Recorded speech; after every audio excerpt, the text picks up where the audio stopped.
ओ भैया, ये आपका कचरा यहीं रह गया। हाँ तो क्या हो गया, तू उठा लेना ये कचरा। ये तू क्या होता है, जरा तमीज से बात करो। ओए चुईया, अपनी औकात में रह समझी, वरना तुझे ही उठवा दूंगा अभी। हे भगवान, कितना बदतमीज आदमी है, औरत से बात करने की तमीज नहीं है। फौरन चली जा अंदर, तू जानती नहीं अभी मुझे। जाकर अपने पति से पूछ कौन हूं मैं। राम राम भैया। ओहो, कचरा गिर गया, मैं उठा लूंगा भैया, आप जाओ। ये तो पागल है, मैं समझाता हूँ इसे। सरिता और शंकर की नई नई शादी हुई थी। वो जिस आदमी से भिड़ रही थी उसका नाम सियाराम था। सियाराम पुलिस में हवलदार था, पर ये बात नई बहू सरिता को पता नहीं थी।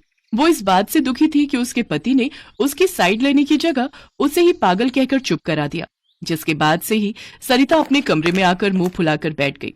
क्या हुआ, गुस्सा हो क्या? नहीं, मैं तो पागल हूँ ना, और पागल गुस्सा थोड़े ही होते हैं।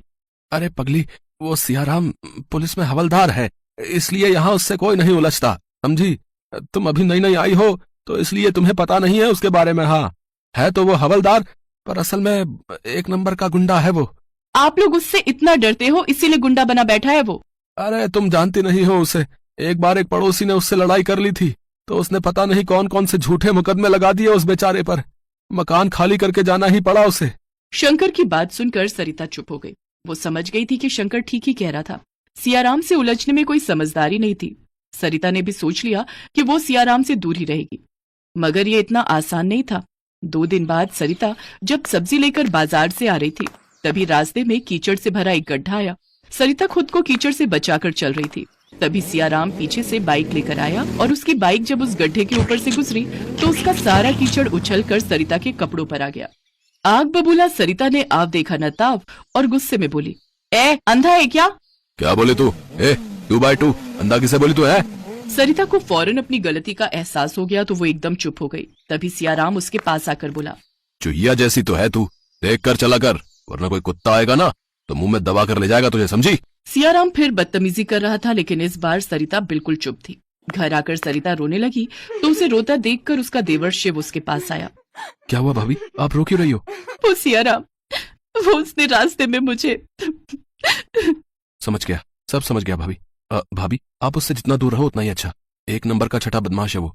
अगर पुलिस में ना होता तो पता नहीं कितनी बार पिटा होता वो सबसे। शिव सरिता का इकलौता देवर था। वो अपने बड़े भाई शंकर के साथ ही रहता था। बचपन में ही उन दोनों के माता पिता का देहांत हो गया था। घर चलाने के लिए शंकर ने अपने पापा की दुकान संभाल ली और शिव भी उसके साथ ही काम करने लगा। शंकर और शिव की लंबाई थोड़ी कम थी, इसीलिए शंकर को शादी के लिए कई लड़कियों ने मना कर दिया। फिर उसे सरिता मिली जो लंबाई में उससे भी छोटी थी, तो शंकर की शादी सरिता से हो गई। सरिता अपनी कम लंबाई की वजह से बचपन से दुखी थी और यहाँ सियाराम उसे बार बार चूहिया बुलाकर उसका मजाक उड़ाता था। कई बार सियाराम ने सरिता के साथ बदतमीजी की थी। फिर उसी शाम, सुनिए। हाँ कहो ना। आप पुलिस में भर्ती क्यों नहीं हो जाते? है, पागल हो गई हो क्या? मेरी उम्र निकल गई है अब पुलिस के लिए, और मेरी तो लंबाई भी कम है। हाँ तो शिव भैया को पुलिस में भर्ती करा देते हैं।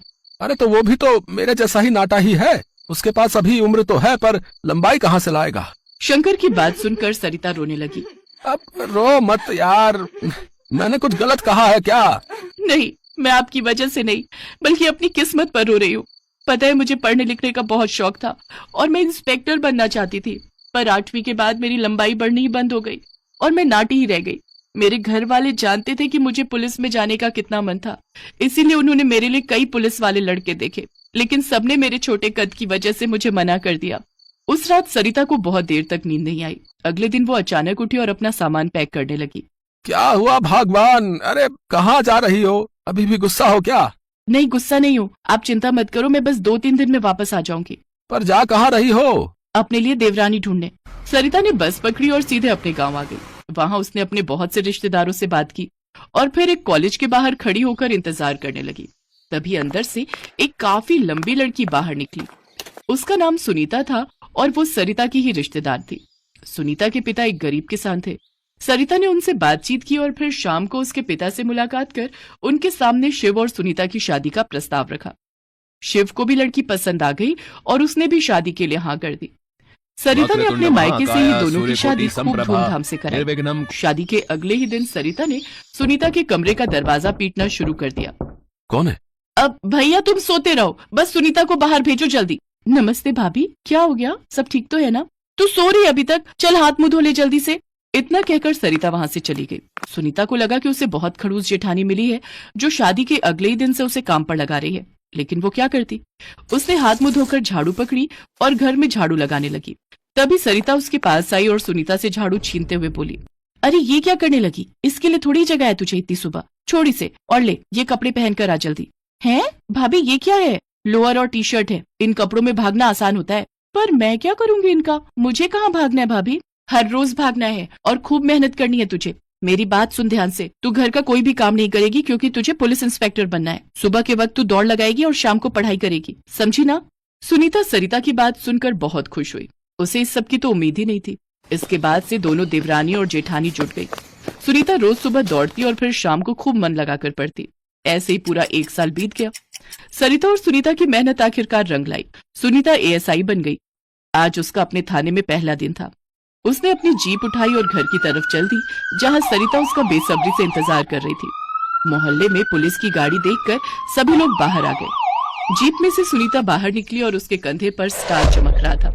सुनीता को पुलिस की वर्दी में देखकर सरिता की आंखों में आंसू आ गए और उसने आगे बढ़कर सुनीता को गले से लगा लिया। आखिरकार हमारे घर में भी पुलिस वाली आ ही गई। सुनिए आप सब, ये है एएसआई सुनीता, मेरी देवरानी, और इसके रहते अब किसी को किसी से डरने की जरूरत नहीं है, समझे। सुनीता ने सरिता को अपनी जीप में बिठाया। घर के दरवाजे पर शिव और शंकर ताली बजा रहे थे और सियाराम वहीं पीछे खड़ा सब कुछ चुपचाप देख और सुन रहा था, क्योंकि कुछ ही देर पहले उसने सुनीता को सल्यूट किया था और अब उसकी सारी हेकड़ी गायब हो चुकी थी।